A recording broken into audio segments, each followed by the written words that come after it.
ನೋಡಬಳಂದವ ಮುಗ್ಗಿನ ಮಾಲೆ ಚಂದವ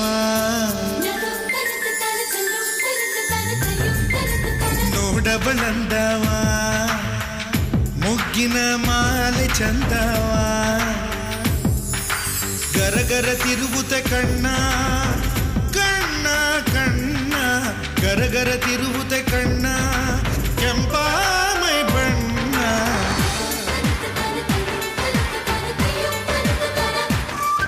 ಆ ಬಳೆಗಳ ಅಮೂಲ್ಯನ ಕೈಲಿರೋದೇ ಚಂದ. ಇನ್ಯಾರ ಕೈಲಿದ್ರು ಈ ಬಳೆಗಳಿಗೆ ಹೊಳಪಿರೋದಿಲ್ಲ. ಇವಳ ಹತ್ರ ಇದನ್ನ ಇಸ್ಕೊಳ್ಳೋ ಸೀನೇ ಇಲ್ಲ. ಅಮ್ಮನ್ಗೆ ಬೇರೆ ಏನಾದ್ರು ಹೇಳಿ ಕನ್ವಿನ್ಸ್ ಮಾಡ್ತೀನಿ.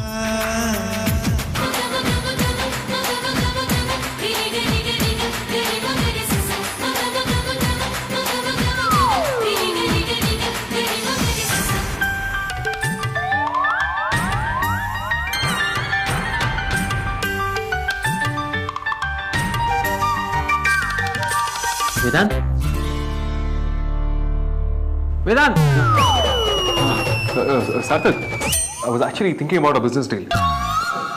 Oh, business ಬಗ್ಗೆನಾ? ನಾನು ಅದೇ ಅಂದ್ಕೊಂಡೆ. ಅಮೂಲ್ಯ ರೆಡಿ ಆಗಿದ್ದಾಳೆ ಅಂದರೆ ಇನ್ನೆಲ್ಲರೂ ರೆಡಿ ಆಗಿರ್ತಾರೆ. ನೀವು ಈ ಸೈನ್ಯನೆಲ್ಲ ಕರ್ಕೊಂಡು ಹೊರಟಿರಿ. ನಾನು ಚಿಕ್ಕಪ್ಪ ಮತ್ತು ಚಿಕ್ಕಮ್ಮನ ಕರ್ಕೊಂಡು ನಿಮ್ಮ ಹಿಂದೆನೇ ಬರ್ತೀನಿ.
ಅದಕ್ಕೆ ವೇದಾಂತ್ ಬಾಬಾ ತಗೊಂಡಿರೋ ಹೊಸ ಫಾರ್ಮ್ ಹೌಸು ನಮ್ಮ ಅಮ್ಮು ಭಾಷೆಯಲ್ಲಿ ಹೇಳಬೇಕು ಅಂದರೆ ಪಕ್ಕಾ ಫೆಂಟಾವರೆ ನೋಡಿ. ಫೆಂಟಾವರನ ಹಾಗಂದ್ರೆ ಏನಾರ್ತಿ? ಫೆಂಟಾಸ್ಟಿಕ್ ವರವ ಅನ್ನೋದನ್ನ ನಮ್ಮ ಅಮ್ಮು ಕಟ್ ಮಾಡಿ ಫೆಂಟಾವರೆ ಅಂತಿದ್ಲು. ಓ ಹಾಗ, ಅದು ಒಂಥರ ವಾರವ ಅನ್ನೋ ಹಾಗೆ ಇದೆ. ಆಕ್ಚುಲಿ ನಾವೆಲ್ಲ ಇಷ್ಟಪಟ್ವಿ ಅಂತಾನೆ ವೇದಾಂತ್ ಅಣ್ಣ ಪ್ರಾಪರ್ಟಿ ತಗೊಂಡಿದ್ದು. ಫ್ಯಾಮಿಲಿಗೆ ಇಷ್ಟ ಅಂದ್ರೆ ಬಾವ ಏನ್ ಬೇಕಾದ್ರೂ ಮಾಡ್ತಾರೆ ಅಲ್ವಾ? ಅದಕ್ಕೆ ಈಗೀಗ ಫ್ಯೂಚರ್ ಅಲ್ಲಿ ಫ್ಯಾಮಿಲಿಗೆ ಎಂಟ್ರಿ ಆಗೋರು ಹೇಳಿದ್ರು ಏನ್ ಬೇಕಿದ್ರು ಮಾಡುವಂತಕ್ಕೂ ಬಂದಿದ್ದಾನೆ. ಹಾಗಂತೀರಾ? ಅದಕ್ಕೆ ಬಾವ ಇದ್ದಕ್ಕಿದ್ದಾಗೆ ಸತ್ಯನಾರಾಯಣ ಪೂಜೆ ಯಾಕೆ ಮಾಡ್ಬೇಕು ಅಂತ ಹೇಳಿದ್ರು ನಂಗೆ ಅರ್ಥನೇ ಆಗ್ಲಿಲ್ಲ. ಅದಕ್ಕೂ ನೀವು ಹೇಳಿದಕ್ಕೂ ಏನಾದ್ರೂ ಸಂಬಂಧ ಇದೆಯಾ? ಅದಕ್ಕೆ ನೀವು ನಿಂತಲ್ಲಿ ಕೂತಲ್ಲಿ ಮಾತಾಡ್ತೀರಾ ಅನ್ನೋದಕ್ಕೆ ನಿಮ್ನ ಮಾತೆಯರು ಅಂತ ಕರೀತಾರೆ ಅನ್ಸುತ್ತೆ. ನಾವ್ ಯಾಕೆ ಒಳಗಡೆ ಮಾತಾಡಬಾರ್ದು? ನೀ ಸುಮ್ಮನೆ ಇರೋ. ಕೇಳ್ತೀಯಲ್ಲ ಆರ್ತಿ, ಅಫ್ಕೋರ್ಸ್ ಇದರಲ್ಲಿ ಅವಳ ಕೈವಾಡ ಇದ್ದೇ ಇರತ್ತೆ. ಫಾರ್ ಎಕ್ಸಾಂಪಲ್, ಯಾರ ಮನೆಗೂ ಊಟ ಕರೆದು ಹೋಗದೆ ಇರೋನು ಅವತ್ ಲಾಕ್ಡೌನ್ ಟೈಮಲ್ಲಿ ಅಮೂಲ್ಯನ್ ಮನೆಗೆ ಹೋಗಿರ್ಲಿಲ್ವಾ? ಹಲೋ, ಎಕ್ಸ್ಕ್ಯೂಸ್ ಮೀ, ನಿಮ್ದು ಏನೇ ಇದ್ರು ರೂಮಲ್ಲಿ ಹೋಗಿ ಮಾತಾಡನ್ವಾ? ಸುಮ್ಮನಿರು, ನಿಮ್ ಬೇರೆ ಸೆಂಟ್ರಲ್ಲಿ ತಲೆ ಹರಟೆ. ಡಾಕ್ಟರ್ ನಂಗೆ ನಿಂತು ಮಾತಾಡಕ್ ಹೇಳಿದ್ದಾರೆ. ಕರೆಕ್ಟ್. ಅದಕ್ಕೆ ಯಾವುದು ನಿಂತು ಮಾತಾಡೋದಾ? ಸುಮ್ನಿರಿ ವಿಕ್ಕಿ, ನಾವು ಬೇರೆ ಏನೋ ವಿಚಾರ ಮಾತಾಡ್ತಿದೀವಿ. ನಿಜ ಅದಕ್ಕೆ ಬಾವಂಗೂ ಅಮ್ಮು ಕಂಡ್ರೆ ಇಷ್ಟ ಇದೆ ಅನ್ಸುತ್ತೆ. ಆದ್ರೆ ಗೊತ್ತೇ ಇಲ್ದಿರೋರ್ ತರ ನಡ್ಕೋತಾರೆ. ಹೆಣಬರದ ಬ್ಯಾಗ್ಗಳನ್ನ ಆಗಿಂದ ಇಟ್ಕೊಂಡು ಸರ್ಕಸ್ ಮಾಡ್ತಾ ಇದ್ದೀನಿ. ನಮ್ಮ ಬಗ್ಗೆ ಯಾರು ಕೇರ್ ಮಾಡ್ತಾ ಇಲ್ಲ. ಅಗ್ರಜ ಮತ್ತೆ ರೌಡಿ ನದಿಲ ಸ್ಟೋರಿನ ಡಿಸ್ಕಸ್ ಮಾಡ್ತಿದ್ದೀರಾ? Very nice. ಇದು ನಮ್ಮನೇನೆ. ಬ್ಯಾಗ್ನ ಆರಾಮ್ಸೆ ಕೆಳಗಡೆ ಇಡ್ಬೋದು, ಯಾರು ಏನು ಅನ್ನಲ್ಲ. ದಡ್ಡ ಕಣೋ ನೀನು. ಮದರ್ ಇಂಡಿಯಾಗೆ ಏನಾದ್ರು ನಾವು ಈ ಬ್ಯಾಗ್ ಅಲ್ಲಿ ಶಾಪಿಂಗ್ ಹೋಗಿದ್ವಿ ಅಂತ ಗೊತ್ತಾದ್ರೆ ಅಷ್ಟೇ ಕತೆ. ಅದಕ್ಕೆ ಕೈಯಲ್ಲಿ ಇಟ್ಕೊಂಡಿದ್ದೆ. ಕೆಳಗಡೆ ಇಟ್ರೆ ಗೊತ್ತಾಗಲ್ಲ ಅಮ್ಮಗೆ. ಸಾರಿ ಬ್ರದರ್, ನೀನು ಜಗತ್ ಬುದ್ಧಿವಂತ. ನಾನೇ ತಪ್ಪು ಆಯ್ತಾ. ಆರ್ತಿ ನೀನು ಅದಕ್ಕೆ ಸುಮ್ಮನಿರಿ ನೀವು. ಏನು ಆಗಲ್ಲ, ದೂರದನ್ನ ಕೊಡ್ಬೋದು. ಅದಕ್ಕೆ ಈ ಡವ್ಗಳೆಲ್ಲ ತುಂಬಾ ನೋಡಿದೀವಿ, ಸಾಕು. ಡವ್ಗಳೆಲ್ಲ ಏನೂ ಇಲ್ಲ. ಬೈ ದ ವೇ ಬೇಗ ತಗೊಂಡ್ಬಂದ ಆಯ್ತಾ ರೂಮ್ಗೆ. ಆರ್ತಿ ಬಾ. ಆ್ಯಂಡ್ ಬೈ ದ ವೇ ಹೊರಗಡೆ 4 ಬ್ಯಾಗ್ ಇದೆ, ಅದನ್ನು ತಗೊಂಡ್ಬಂದ್ಬಿಡು.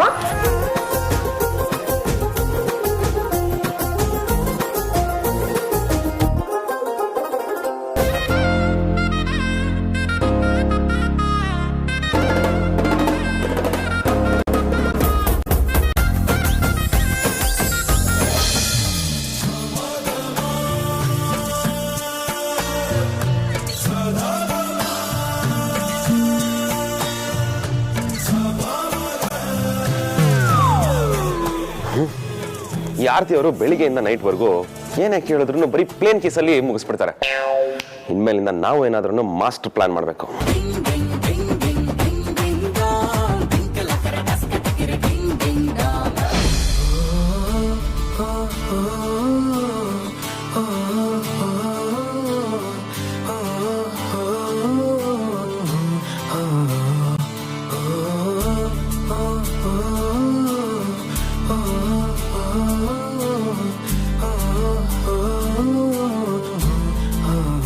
ನಾನು ಇವ್ರ ಜೊತೆ ಹಿಂದೆಗಡೆನೆ ಕೂರ್ತಿದ್ದೆ. ಬೇಡ, ಸುಮ್ಮನೆ ಇಲ್ಲೇ ಕೂತ್ಕೋ.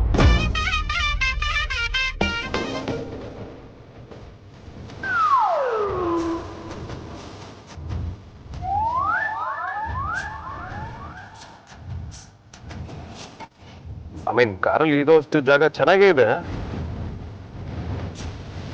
ನೀನ್ ಹಿಂದೆ ಹೋಗಿ ಅವರಿಗೆಲ್ಲ ಕಂಜೆಸ್ಟೆಡ್ ಫೀಲ್ ಆಗೋದಕ್ಕಿಂತ ನೀನ್ ಆರಾಮಾಗಿ ಇಲ್ಲೇ ಕುತ್ಕೋ ಅಂತ ಹೇಳಿದೆ ಅಷ್ಟೇ. ಓ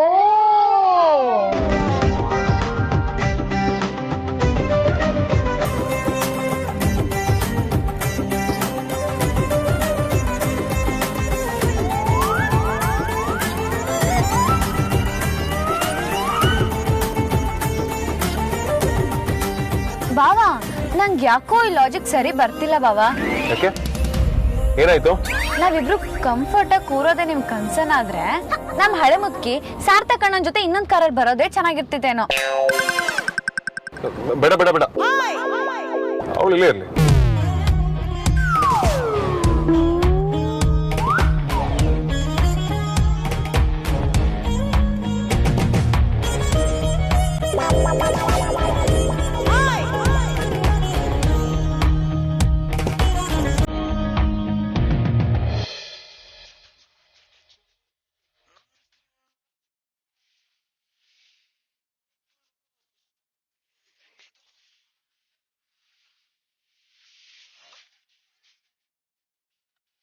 ಕಂಡೀಷನ್ ಕ್ರಿಟಿಕಲ್ ಆಯ್ತು ಅಂತ ಸಾಂಗ್ ಆಗ್ತೆ, ಆದ್ರೆ ನಾನು ಸುಳ್ಳೆ ಪುಳ್ಳೆ ಇದಕ್ಕೆ ತಕರಾರೇ ಮಾಡ್ತಿಲ್ವಲ್ಲ. ಹಾಡಿರ್ಲ ಇರ್ಲಿ, ನೋ ಪ್ರಾಬ್ಲಮ್.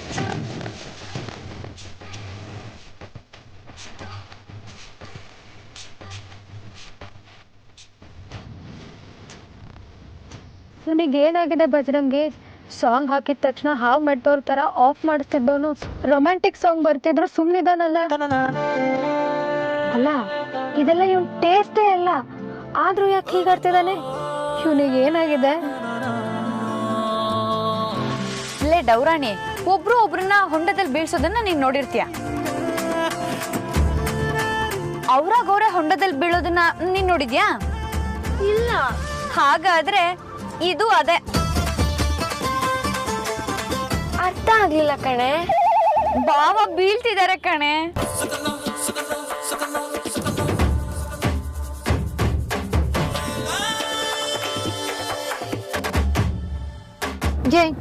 ಏನ್ರಿ ಅದು ಪಿಸ ಪಿಸ? ಏನಿಲ್ಲಪ್ಪ. ಸ್ವಲ್ಪ ಮೆತ್ತಗೆ ನಿಧಾನವಾಗಿ ಮಾತಾಡ್ಬೋದಲ್ವಾ?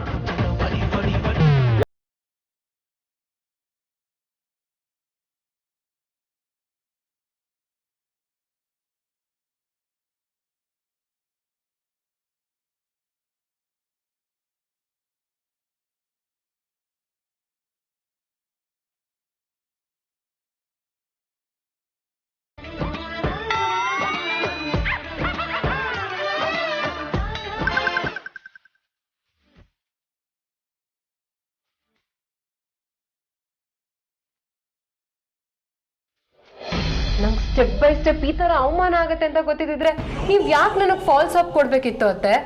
ಸಾಹಿತ್ಯ, ನೇನ್ ಹೇಗೆ ತಾಳ್ಮೆ ಕಳ್ಕೊಂಡ್ರೆ ಯಾವ ಲಾಭನೂ ಇಲ್ಲ. ತಾಳ್ಮೆ ಅಂತ ಕಾಯ್ಕೊಂಡು ಕುತ್ಕೊಂಡ್ರೆ ಕೈಗೆ ಚಿಪ್ ಸಿಗತ್ತಷ್ಟೇ. ಸಾಹಿತ್ಯ, ಈಗಾಗಲೇ ನನಗೆ ಬೇಕಾದಷ್ಟು ಟೆನ್ಷನ್ ಇದೆ. ನೀನ್ ಬೇರೆ ತಲೆನೋವಾಗ್ಬೇಡ. ನೀವ್ ಯಾವಾಗ್ಲೂ ನನ್ನ ಬಾಯಿ ಮುಚ್ಚಕ್ ನೋಡ್ತಾ ಇರಿ. ಕಷ್ಟ ಅರ್ಥ ಮಾಡ್ಕೊಳ್ಳೋ ಪ್ರಯತ್ನ ಕೂಡ ಮಾಡಬೇಡಿ. ಈಗ ಆಗ್ಬಾರದಾಗೋಗಿ ಜೀವನನೇ ಮುಗ್ದೋಯ್ತು ಅನ್ನೋ ಥರ ಆಡ್ಬೇಡ. ನನಗೆ ಹೇಗೆ ಬೇಕೋ ಹಾಗೆ ನಡೀತಾ ಇದೆ. ಅಜ್ಜಿ ಬ್ಯಾಂಗಲ್ಸ್ನ ಅಮೂಲ್ಯಂಗೆ ಕೊಡೋದು ನಿಮಗೆ ಬೇಕಾಗಿದ್ದೇ ಆಗಿತ್ತ? ಅಲ್ಲ, ಅದ್ ಹೇಗೆ ಅಜ್ಜಿ ಆ ಹುಚ್ಚಿಗೆ ಬ್ಯಾಂಗಲ್ಸ್ ಕೊಡ್ತಾರೆ ಅಂತ ಈಗ ನಾನು ಅದನ್ನ ವೇದಾಂತ್ ಹತ್ರ ಕೇಳೋದಕ್ಕೆ ಹೇಳಿದ್ದೀನಲ್ಲ. ಅವ್ರು ಹೇಗೆ ರಿಯಾಕ್ಟ್ ಮಾಡಿದ್ರು ಅಂತಾನು ನೀವೇ ನೋಡಿದೀರ. ಅವ್ರದನ್ನ ವಾಪಸ್ ತಂದು ಕೊಡ್ತಾರೇನೋ ಯಾವ ಸೂಚನೆನೂ ಇಲ್ಲ. ನೋಡು ಸಾಹಿತ್ಯ, ಅದೀಗ ಅಮೂಲ್ಯನ ಹತ್ರ ಇದ್ದಿದ್ದೆ ಒಳ್ಳೇದಾಯ್ತು. ನಾನೇನೇ ಮಾಡಿದ್ರು ಅದ್ರ ಹಿಂದೆ ಒಂದು ಒಳ್ಳೆ ಪ್ಲಾನ್ ಇದ್ದೇ ಇರುತ್ತೆ. ಇದ್ರಲ್ಲಿ ನಂಗೆ ಆ ಥರದ್ದು ಏನೂ ಕಾಣಿಸ್ತಾ ಇಲ್ಲ. ಬ್ಯಾಂಗಲ್ಸು ಇಲ್ಲ, ಈ ಕಡೆ ವೇದಾಂತ್ ಮತ್ತೆ ನನ್ನ ಮದುವೆ ಆಗತ್ತೆ ಅನ್ನೋ ಭರವಸೆನೂ ಇಲ್ಲ. ಅದಕ್ಕೆ ದಡ್ಡಿ ಥರ ಆಡಬೇಡ ಅನ್ನೋದು. ನೋಡು, ಈಗ ನಾನು ಹೋಗಿ ವೇದಾಂತ್ಗೆ ಬ್ಯಾಂಗಲ್ಸ್ ಕೇಳು ಅಂತ ಹೇಳಿದ್ದೀನಲ್ಲ. ಈಗ ಹೋಗಿ ಅವನು ಅಮೂಲ್ಯ ಹತ್ರ ಕೇಳಿದ್ರೆ ಇಬ್ಬರ ಮಧ್ಯೆ ಗ್ಯಾಪ್ ಕ್ರಿಯೇಟ್ ಆಗಲ್ವಾ? ಅದಕ್ಕಿಂತ ಒಳ್ಳೆ ನ್ಯೂಸು ಬೇರೆ ಇದೆಯಾ ಸಾಹಿತ್ಯ? ಅದು ವೇದಾಂತ್ ಹೋಗಿ ಕೇಳಿದ್ರೆ ಮಾತ್ರ. ಅವ್ರು ಕೇಳ್ದೇನೆ ಇದ್ರೆ ನೋಡು, ನನ್ನ ಹತ್ರ ಈ ಆದ್ರೆ ಹೋದ್ರೆ ಬಂದ್ರೆ ಈ ವರ್ಡ್ಸ್ನ ಯೂಸ್ ಮಾಡಬೇಡ. ನನ್ನ ಮಗ ನನ್ನ ಮಾತನ್ನ ಮೀರಲ್ಲ ಅನ್ನೋ ನಂಬಿಕೆ ನನಗಿದೆ. ಏನ್ ಸುಹಾಸಿನಿ, ಇವಳನ್ನ ಕೂಡಿಸ್ಕೊಂಡು ಪಂಚಾಯಿತಿ ಮಾಡ್ತಿರೋ ಹಾಗಿದೆ. ಇವಳನ್ನ ಯಾಕೆ ಇಷ್ಟೊಂದು ಹತ್ರ ಸೇರಿಸ್ಕೊಂಡಿದ್ದೀಯಾ? ಇವಳಿಗೆ ಸ್ವಲ್ಪನೂ ತಾಳ್ಮೆ ಅನ್ನೋದೇ ಇಲ್ಲ. ಅಜ್ಜಿ, ನೀವು ನನ್ನ ಬಗ್ಗೆ ಏನೋ ಮಾತಾಡಬೇಡಿ. ನೋಡಿದ್ಯಾ, ನಾನು ಹೇಳಿರ್ಲಿಲ್ವಾ ಇವಳಿಗೆ ಗುರು ಹಿರಿಯರು ಅನ್ನೋ ಸಣ್ಣ ಸಂಸ್ಕಾರನೂ ಇಲ್ಲ. ಹೇಗೆ ದುರಹಂಕಾರದಲ್ಲಿ ಮಾತಾಡ್ತಾಳೆ ಅಂತ. ಅಮ್ಮ, ಈಗ ವಿಚಾರ ಮಾತಾಡೋದು ಬೇಕಾಗಿಲ್ಲ. ಮೊದಲು ನೀನ್ ಯಾಕೆ ಹೀಗೆ ಮಾಡ್ದೆ ಅದನ್ನ ಹೇಳು. ನಾನೇನೇ ಮಾಡಿದೆ? ನಮ್ಮ ಪರಂಪರೆಯಿಂದ ಬಂದಿರೋ ಬ್ಯಾಂಗಲ್ಸ್ನ ಆ ಅಮೂಲ್ಯಂಗೆ ನೀನ್ ಯಾಕೆ ಕೊಟ್ಟೆ? ಕೊಡಬೇಕು ಅನ್ನಿಸ್ತು, ಕೊಟ್ಟೆ. ಅದಕ್ಕೇನೀಗ? ಆ ಬಳೆ ಕೊಟ್ಟ ತಕ್ಷಣ ನಾವೇನು ಬೀದಿಗೆ ಬಂದ್ಬಿಡ್ತೀವ? ನಾನು ದುಡ್ಡಿನ ವಿಚಾರದ ಬಗ್ಗೆ ಹೇಳ್ತಾ ಇಲ್ಲ, ನಡ್ಕೊಂಡು ಬಂದಿರೋ ಸಂಪ್ರದಾಯದ ಬಗ್ಗೆ ಹೇಳ್ತಾ ಇದ್ದೀನಿ. ಸಂಪ್ರದಾಯನ ನೀನು ನನಗೆ ಹೇಳ್ಕೊಡ್ತೀನಿ? ಅಯ್ಯೋಯ್ಯೋ, ನಿನಗೆ ಹೇಳ್ಕೊಡಕ್ಕಾಗತ್ತಾ? ನೆನಪು ಮಾಡ್ತಾ ಇದ್ದೀನಿ ಅಷ್ಟೇ. ಅದನ್ನ ಮತ್ತೊಬ್ರಿಗೆ ಹೋಗಿ ಹೇಳು, ನನಗಲ್ಲ. ಮರ್ತವ್ರಿಗೆ ಹೇಳು. ಆ ಬಳೆ ನಂದು, ನಮ್ಮಮ್ಮ ನನಗೆ ಕೊಟ್ಟಿದ್ದು. ಅದನ್ನ ಈ ಮನೆ ಹಿರಿ ಸೊಸೆ ಅಂದ್ರೆ ಸಾಹಿತ್ಯಂಗೆ ಕೊಡಬೇಕು ಅಂತಿದ್ದೆ. ನಾನು ಇನ್ನೂ ಕೊಟ್ಟ ಮೇಲೆ ತಾನೇ ನೀನು ಹೀಗೆ ಯೋಚನೆ ಮಾಡಬೇಕು.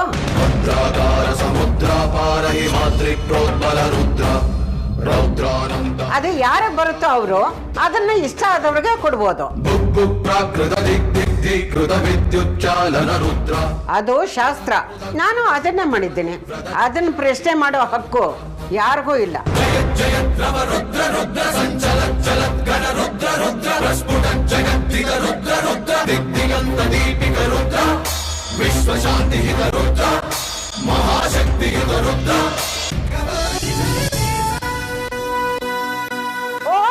ಬನ್ನಿ ಬನ್ನಿ ಬನ್ನಿ ಬನ್ನಿ, ಎಲ್ಲ ಬರ್ಬೇಕು ಬರ್ಬೇಕು, ಬನ್ನಿ ಬನ್ನಿ ಬನ್ನಿ. ಬೀಗ್ರ ನಮಸ್ಕಾರ.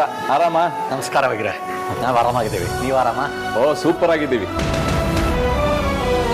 ನೀವೆಲ್ಲ ಇವತ್ತೇ ಬಂದಿದ್ದು ತುಂಬಾ ಖುಷಿ ಆಯ್ತು. ಅತ್ತೆ, ಈ ಗ್ಯಾಂಗ್ ಯಾಕೆ ಇಲ್ಲಿದೆ? ನಾನು ಅದನ್ನೇ ಯೋಚನೆ ಮಾಡ್ತಿದ್ದೆ. ಅವರೆಲ್ಲ ಇವತ್ತೇ ಯಾಕೆ ಬರ್ಬೇಕಿತ್ತು? ಹಾಗಿದ್ರೆ ನಾನು ಅವರು ಇಬ್ರು ಒಂದೇನಾ ನಿಮ್ಗೆ? ಈ ಥರ್ಡ್ ಕ್ಲಾಸ್ ಜನ ಜೊತೆ ನನ್ ಯಾಕೆ ಸೇರಿಸ್ತೀರಾ? ಶಟ್ ಅಪ್ ಸಾಹಿತ್ಯ. ಅವರೆಲ್ಲ ಇವತ್ತೇ ಬಂದು ಒಕ್ಕರ್ಸ್ಕೊಳ್ತಾರೆ ಅಂತ ನನಗೇನು ಕನಸ ಬಿದ್ದಿತ್ತು? ಅಂದ್ರೆ ಇವರೆಲ್ಲ ಇನ್ವಿಟೇಷನ್ ಇಲ್ಲದೆ ಬಂದ್ಬಿಟ್ರೆ? ಹಾಗಿದ್ರೆ ವೇದಾಂತು ಫ್ಯಾಮಿಲಿ ಮಾತ್ರ ಅಂತ ಹೇಳಿದ್ದ. ಆದ್ರೆ ಅವನ ಲೆಕ್ಕದಲ್ಲಿ ಇವರೆಲ್ಲ ಫ್ಯಾಮಿಲಿ ಅಂತ ನನಗೆ ಗೊತ್ತಿರಲಿಲ್ಲ. ಛೇ, ಅಲ್ಲಿಗೆ ಈ ಪ್ರೋಗ್ರಾಮಲ್ಲಿ ಏನಾದ್ರು ಒಂದು ರಗಳೆ ಇರೋದಂತ ಗ್ಯಾರಂಟಿ ಅದ ಫಿಕ್ಸ್ ಆಯ್ತು ಬಿಡಿ. ಡಿಸ್ಕಸ್ಟಿಂಗ್. ಮಕ್ಕಳೆಲ್ಲ ಜಾಯಿನ್ ಆಗಿದ್ದು ನಾಳೆ ಪ್ರೋಗ್ರಾಮ್ಗೆ ಒಳ್ಳೆ ಕಳೆ ಬರುತ್ತೆ ಅನ್ನೋದ್ರಲ್ಲಿ ಅನುಮಾನನೇ ಇಲ್ಲ. ಕರೆಕ್ಟ್ ಆಗಿ ಹೇಳಿದ್ರಿ ಮಗ. ನಾವ್ ಇದ್ದಿದ್ ಕಡೆ ಎಂಟರ್ಟೈನ್ಮೆಂಟ್ ಮಿಸ್ ಆಗಕ್ ಸಾಧ್ಯನೇ ಇಲ್ಲ. ನಾಳೆ ಪೂಜೆನ ಹಬ್ಬದ ತರ ಮಾಡೋಣ. ಸುಮ್ಮನೆ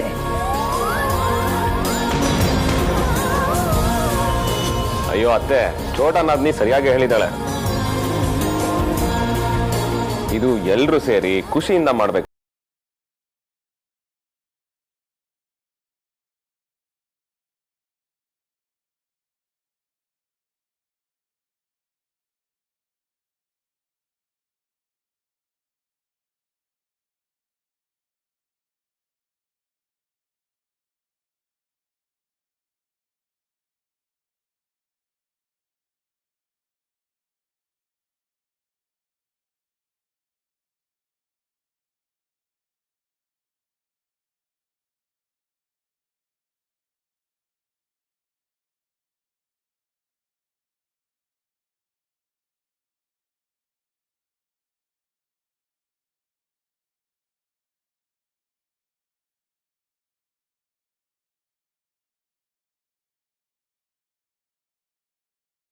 ಒಂದೊಳ್ಳೆ ಮಾತಾಡ್ದೆ ನೋಡು.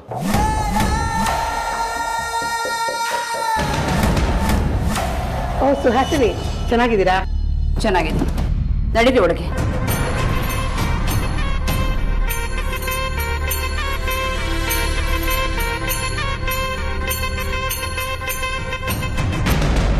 ಬ್ಯಾಂಕಲ್ಲಿ ಇನ್ನು ಅವಳ ಕೈನಲ್ಲೇ ಇದೆ.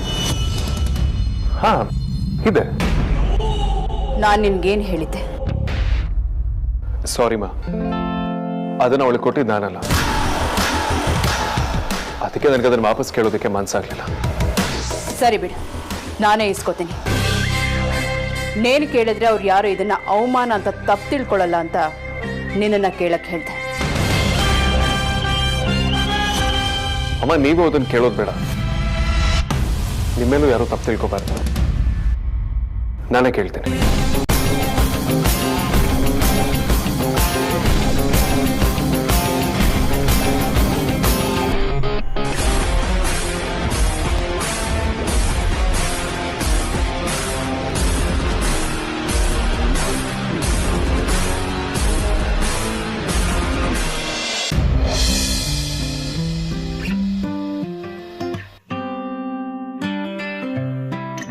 I am Vedant Vasishtha. I am so tough. ನನಗೆ ಹುಡುಗಿರಂದ್ರೆ ಆಗೋದೇ ಇಲ್ಲ. ಆದ್ರೆ ನನ್ಗೊಂಥರ ಡ್ಯುಯಲ್ ಪರ್ಸನಾಲಿಟಿ ಇದೆ. ಯಾಕೆ ಅಂದ್ರೆ ನನಗೆ ಅಮೂಲ್ಯ ಅಂದ್ರೆ ಪರವಾಗಿಲ್ಲ ಏನು, she is my best friend. ಅವಳು ದೊಡ್ಡ ಬಜಾರಿ. ನನಗೆ ಸುಳ್ಳೆ ಪುಳ್ಳೆ ಅಂತಾಳೆ, ಬಾಯ್ ಬಡ್ಕಿ, ತಲೆ ತಿಂತಾಳೆ, ಓಟ ಓಟ ಅಂತಾಳೆ. ಅವಳ ಬಗ್ಗೆ ಹೇಳೋದಕ್ಕೆ ಹೋದ್ರೆ ಮಾತೇ ಮುಗಿಯಲ್ಲ. ಆದ್ರೆ ನಾನ್ ಹಾಗಲ್ಲ. 3 ಪ್ರಶ್ನೆ ಕೇಳಿದ್ರೆ ಒಂದ್ ಮಾತಾಡ್ತೀನಿ. ಮಾತಾಡಿದ್ರೆ ಮುತ್ತು ಉದ್ರೋಗುತ್ತೆ ಅನ್ನೋ ಮೆಂಟಾಲಿಟಿ ನಂದು. ಬಿಸ್ನೆಸ್ ಅಂದ್ರೆ ನನ್ಗೆ ಹಾರ್ಟ್ ಬೀಟ್ ಇದ್ದಂಗೆ. ಅದೇ ತರ ಫ್ಯಾಮಿಲಿ ಕೂಡ. ಇಲ್ಲ, family first, business next. Time management fitness ಅಲ್ಲೆಲ್ಲ ನಾನೇ ಫಸ್ಟ್. ಅದಕ್ಕೆ ಡೈಲಿ ಜಿಮ್ಗೆ ಹೋಗ್ತೀನಿ. ಅದಲ್ಲದೆ ಕಾಲಲ್ಲಿ ರೊಮ್ಯಾಂಟಿಕ್ ಸಾಂಗ್ಸ್ ಕೇಳೋದಂದ್ರೆ ನನಗೆ ಸಿಕ್ಕಾಪಟ್ಟೆ ಇಷ್ಟ. ಏನಿವತ್ತು ಎಂದಿಗಿಂತ ತುಂಬಾ ಕ್ಯೂಟ್ ಕಾಣಿಸ್ತೀಯಾ? ಒಳ್ಳೆ ಸೀಸನ್ ನಲ್ಲಿ ಯಾಕೆ ನನ್ನ ಇಷ್ಟು ಕಾಯಿಸ್ತೀಯಾ?